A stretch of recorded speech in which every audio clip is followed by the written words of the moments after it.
2002 এর ভোটার লিস্টে যে পরিবারের নাম নেই সেই পরিবারেরই এক সদস্য বিএলওর দায়িত্ব পেয়েছেন। নদিয়ার কৃষ্ণগঞ্জ ব্লকের এমনই অভিযোগে চাঞ্চল্য ছড়িয়েছে। নদিয়া কৃষ্ণগঞ্জের দুর্গাপুরের 75 নম্বর বুথের বিএলও মিলন রায়। মিলনবাবু ওই গ্রামেরই দুর্গাপুর প্রাথমিক বিদ্যালয়ের শিক্ষক।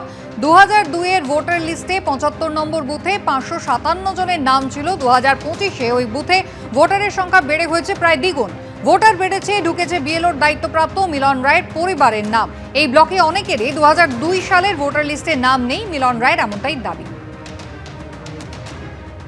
2002 সালে আমাদের পরিবারের নাম নেই, কিন্তু 95 সালে আমাদের পরিবারের নাম ছিল এবং পরে সেই নামটা কীভাবে বাতিল হয়ে যায় সে আমাদের বাবা বেঁচে থাকলে হয়তো বলতে পারতেন। আপাতত 2002 সালের লিস্টেতে আমাদের পরিবারের নেই। বিডিও অফিসও জানে, তার জন্য আমি আগে অনেকবারই বিএলওর কাছ থেকে অব্যাহতি পাওয়ার জন্য অ্যাপ্লিকেশন করেছিলাম, তো আমাকে ছাড়েনি। তৃণমূলের গ্রাম পঞ্চায়েত প্রধান তিনি কিন্তু স্পষ্টই দাবি করছেন যে এই ব্যক্তি অর্থাৎ মিলন বাবু তিনি কিন্তু বিজেপি সক্রিয় কর্মী। অন্যদিকে পাল্টা বিজেপি দাবি করছে শাসক দলের কতটা ঘনিষ্ঠ, যার জন্য বিডিওকে বারবার বলা সত্ত্বেও এই একই কাজ তিনি করে চলেছেন। যতটুকু আমি জানি ওটা উনি বিজেপি করেন, বিজেপি দলের সমর্থক। তারপরেও আমরা এটা জানিয়েছিলাম, জানানোর পরেও সেই বিএলওকে বাদ দেওয়া যায়নি, উনি বিএলওর কাজটা করছেন। এইবার আমাদের একটা সংশয় থেকেই যাচ্ছে, যার নিজের নামটা 2002-এ নেই, সে কি সার্ভে করবে আর কিভাবে করবে সেটা সবাই বুঝতেই পারছে কী হবে না হবে এই বিষয়টা নিয়ে। বিডিও সাহেব একটা বিএলওদের লিস্ট অলরেডি পাঠিয়ে দিয়েছিলেন, পরবর্তীকালে ওটা নিয়ে আর কিছু করা যায়। এরা প্রত্যেকে শাসক দল ঘনিষ্ঠ। শাসক দলের প্রধান বলছেন যে আমরা এই বিষয়ে অবজেকশন জানিয়েছি বিডিওকে। তাহলে আপনারাই চিন্তা করে দেখুন তো, তাহলে তিনি কত বড় প্রভাবশালী যে বিডিও তার নাম কাটতে ভয় পাচ্ছে। এর আগে এই মিলন রায় ঠিক কি বলেছিলেন শোনাবো।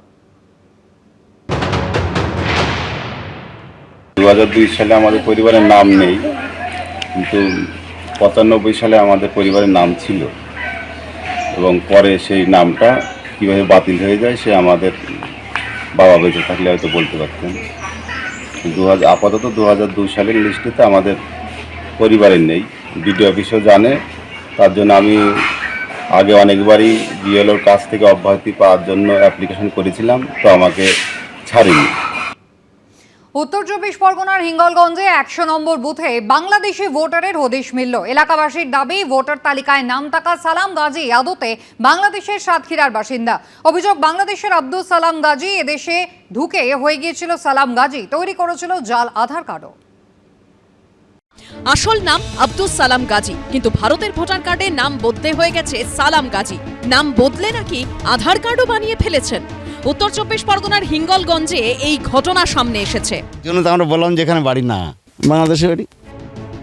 হিঙ্গলগঞ্জ গ্রাম পঞ্চায়েতের 100 নম্বর বুথের ভোটার তালিকায় জলজল করছে সালাম গাজীর নাম, কিন্তু স্থানীয় সূত্রে দাবি সালাম গাজীর আসল নাম আব্দুল সালাম গাজী, আদতে বাংলাদেশের সাতক্ষীরার বাসিন্দা।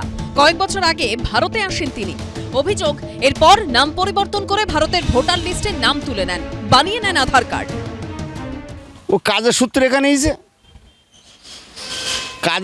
এখানে এসে কোনো একজনের বাড়ি উঠেছে, সে তাকে বাবা বলে কি ভোটার আমজাদ বাবা বলে ভোটারই। কি চাইছেন কি আপনারা? এগুলো বাদ যাক, এই ভোটারগুলো বাদ যাক। থাকলে কি সমস্যা হবে? থাকলে আমাদেরই সমস্যা। বাংলাদেশের ভোট এখানে থাকবে কেন?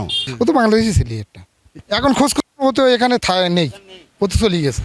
যারা ওই জায়গার মানে ভোটার তাদেরই ভয় লাগবে, তাদের তো চলে যেতে হবে, তারা তো প্রমাণ দেখাতে পারবে না। কিন্তু কি করে এদেশে ঢুকলেন আব্দুল সালাম গাজী? কিভাবেই বা নথিপত্র বানালেন? এক্ষেত্রে কি তাকে কেউ সাহায্য করেছিল? এসব নিয়েই শুরু হয়েছে রাজনৈতিক চাপানোতর।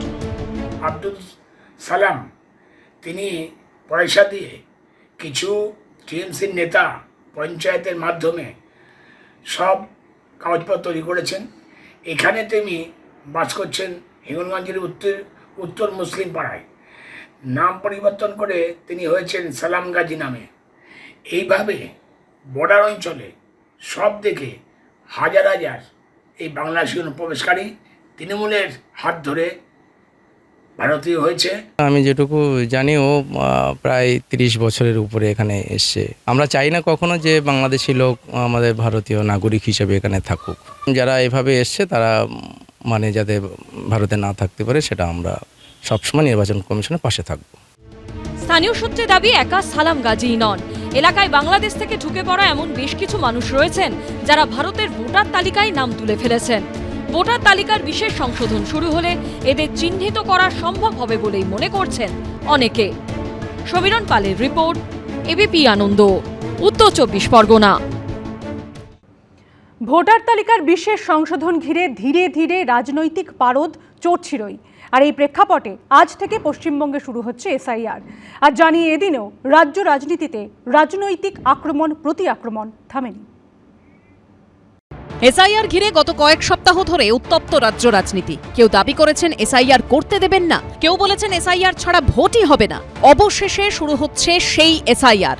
বাংলাদেশি মুসলিম অনুপ্রবেশকারীরা তাদের পছন্দের দল হচ্ছে তৃণমূল কংগ্রেস। এই বাংলাদেশি মুসলিম অনুপ্রবেশকারী এবং মৃত ভোটারদের ভোট অবৈধভাবে দিয়ে সুযোগ পাচ্ছিলেন, ক্ষতি তাদের হবে। তৃণমূল কংগ্রেস সাংগঠনিকভাবে কতটা প্রস্তুত বিজেপি ভোটের রেজাল্টটা বেরোলে হাড়ে হাড়ে বুঝতে পারবে। এসআইআর নিয়ে শুরু থেকেই চড়া সুর ছিল তৃণমূলের। মমতা বন্দ্যোপাধ্যায় থেকে অভিষেক বন্দ্যোপাধ্যায় একের পর এক হুঁশিয়ারি দিয়েছেন। बिहार में 40 लाखों का ज्यादा आदमी को नाम निकाल दिया और बंगाल में भी करने वाला है। अगर करेगा तो घेराव कर्मसूची करेंगे, पूरा घेराव होगा। বাংলা থেকে যদি এরা একটা মানুষের মৌলিক অধিকারও কাটতে চায় বা জোর জবরদস্তি গাজোয়ারি করে একটা মানুষের নামও এরা বাদ দেয়, তাহলে 1 লক্ষ বঙ্গবাসীকে নিয়ে দিল্লিতে বৃহত্তর আন্দোলন করে আমরা বাংলার ক্ষমতা কি, যাতে এই আন্দোলন সর্বাত্মক হয়, আমরা তার প্রমাণ এবং তার বাংলার ক্ষমতা তাদেরকে বুঝিয়ে দেব। কিন্তু জাতীয় নির্বাচন কমিশন এসআইআর এর দিনক্ষণ ঘোষণার পর তাদের সুর কিছুটা হলেও নরম। নির্ভুল ভোটার তালিকা সেটা তো সর্বভারতীয় তৃণমূল কংগ্রেসই সবসময় চেয়ে এসেছে। মমতা বন্দ্যোপাধ্যায়ই বলেছিলেন যদি কারুর কোথাও কোনো সমস্যা বলে মনে হয়, কেউ কোনো রকম আইন বহির্ভূত বিজেপির প্ররোচনায় পা দেবেন না। তৃণমূল কংগ্রেস কোনো হিংসাত্মক প্রতিবাদ সমর্থন করবে না। প্রশ্ন তোলার অধিকার সবার আছে। ড্রাফট লিস্ট তৈরি হবে, ড্রাফট লিস্ট তৈরি হওয়ার পর আপনার অবজেকশন থাকলে জানাবেন। নির্বাচন কমিশন জানিয়েছে 4 নভেম্বর থেকে বাড়ি বাড়ি গিয়ে ভোটারদের এনুমারেশন ফর্ম দেওয়া এবং ভোটার তালিকার সংশোধনের কাজ শুরু করবেন বুথ লেভেল অফিসার বা বিএলওরা। এই প্রক্রিয়াটি চলবে 1 মাস। এখানেই প্রশ্ন, 1 মাসের মধ্যে বাড়ি বাড়ি গিয়ে সব ভোটার যাচাই করা কি সম্ভব হবে? তাড়াহুড়ো করতে গিয়ে যদি কোনো বৈধ ভোটারের নাম বাদ চলে যায়, সেক্ষেত্রে তার দায় কে নেবে? সব হচ্ছে আসলে নাগরিক সমাজকে ভীত সন্তুষ্ট করা। এসআইআর নিয়ে এই জন্য আগামীকাল সমবেত হব, বিক্ষোভ দেখাবো, জমায়েত করব এবং দাবি সনদ পেশ করব। অনুপ্রবেশকারীদের ভোটার লিস্টে অনুপ্রবেশকারী ঢুকে যাওয়া, এই তত্ত্ব প্রথম ভারতবর্ষের মানুষকে বুঝিয়েছিল বাংলার মুখ্যমন্ত্রী মমতা ব্যানার্জি। যদি অনুপ্রবেশকারী পশ্চিমবঙ্গে এসে ভোটার হয়ে যায়, রাজ্য সরকারের দায়িত্ব, সেটা রাজ্য সরকার সেটা দেখবে। সব মিলিয়ে এসআইআর শুরুর আগেই এ নিয়ে পশ্চিমবঙ্গের রাজনৈতিক মাটি তপ্ত হয়ে উঠেছে। অর্ণব মুখোপাধ্যায়, পার্থপ্রতিম ঘোষ ও উজ্জ্বল মুখোপাধ্যায়ের রিপোর্ট, এবিপি আনন্দ।